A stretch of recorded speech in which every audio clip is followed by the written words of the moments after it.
Wish you a happy Pongal! Hi friends, welcome to Pavi's Pantry. இன்னைக்கு பொங்கல் திருநாள் அப்படின்றத விட உழவர் திருநாள் அப்படின்னு சொல்றதுல ஒரு மிகையே கிடையாது. ஏன்னா வாழ்க்கையில நமக்கு சாப்பாடு ரொம்பவே அத்தியாவசியமான விஷயம். அதுக்கு நம்மளோட உழவர்கள் இல்லை அப்படின்னாவே நமக்கு இன்னைக்கு உயிர் வாழ வாய்ப்பே கிடையாது. அவங்களுக்கு நன்றி செலுத்துற விதமாக தான் இந்த தை திருநாளை நம்ம கொண்டாடுறோம்.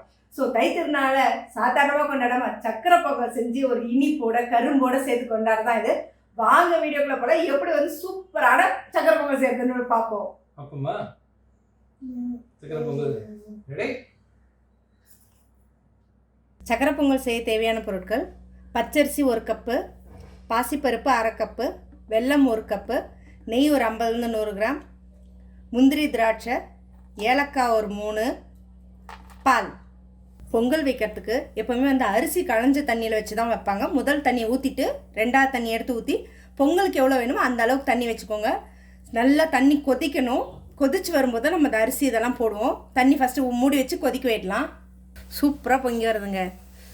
சாலோ வாங்க, பொங்கலோ பொங்கல் வா சொல்லுவா. பொங்கலோ பொங்கல் போடு, அதில் போடு, இதில் போடு. ஓகே, பொங்கல் சூப்பராக பொங்கிருச்சுங்க. இதெல்லாத்தையும் எடுத்துகிட்டு அரிசி போடுவோம்.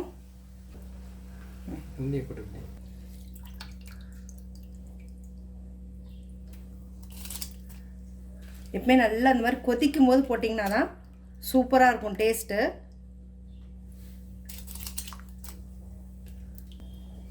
நல்லா கொஞ்சம் மீடியமான ஃப்ளேம்லேயே வச்சு நல்லா இது பண்ண விடலாம். ஏன்னா அப்போ தான் கொஞ்சம் சீக்கிரம் வேகும். மூடி வச்சிடாதீங்க. மூடி வச்சிங்கன்னா பொங்கி கீழே போயிடும். மூடி வைக்க வேண்டாம்.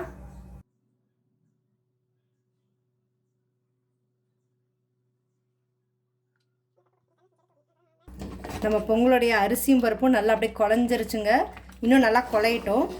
இப்போது இந்த ஸ்டேஜில் வெல்லத்தை ஆட் பண்ணிடலாம். எடுத்து வச்சுருக்கிறத எப்பவுமே அரிசியும் பருப்பும் நல்லா வெந்ததுக்கப்புறம் போடுங்க.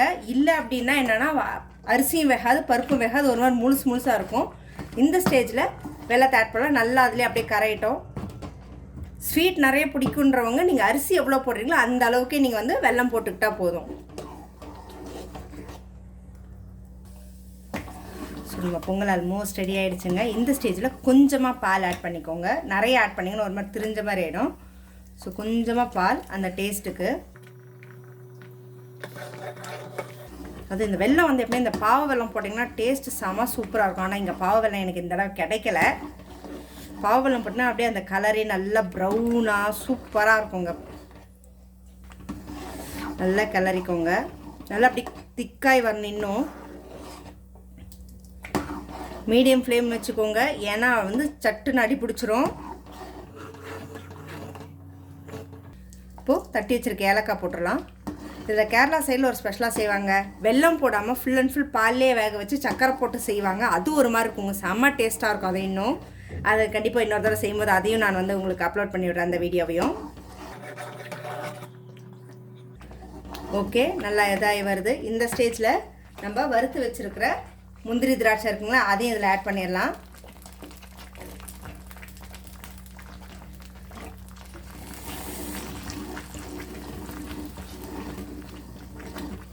சக்கரை பொங்கலுக்கு எவ்வளோ கிலோ நெய் இருக்கோ அந்த அப்போ தாங்க அதோட டேஸ்ட்டே செமையாக இருக்கும். நம்மளுடைய சுவையான பொங்கல் ரெடி ஆயிடுச்சுங்க. அதுவும் உழவர் திருநாளுக்குன்னு செய்கிற ஸ்பெஷலான ஒரு விஷயம். ஏன்னா சாப்பாடு இல்லை அப்படின்னா நம்ம யாரும் வந்து வாழ்கிறதுக்கு இதே கிடையாது. ஸோ அவங்களுக்கான ஒரு மரியாதை கொடுக்கறதா இந்த பொங்கலோடது. ஸோ நீங்களும் உங்கள் ஃபேமிலியோடு சேர்ந்து இந்த பொங்கலை நல்லா சந்தோஷமாக ஜாலியாக கொண்டாடுங்க. எல்லோருக்கும் மீண்டும் இனிய பொங்கல் தை திருநாள் வாழ்த்துக்கள்ங்க. அதுவும் உழவர் திருநாள் வாழ்த்துக்கள்.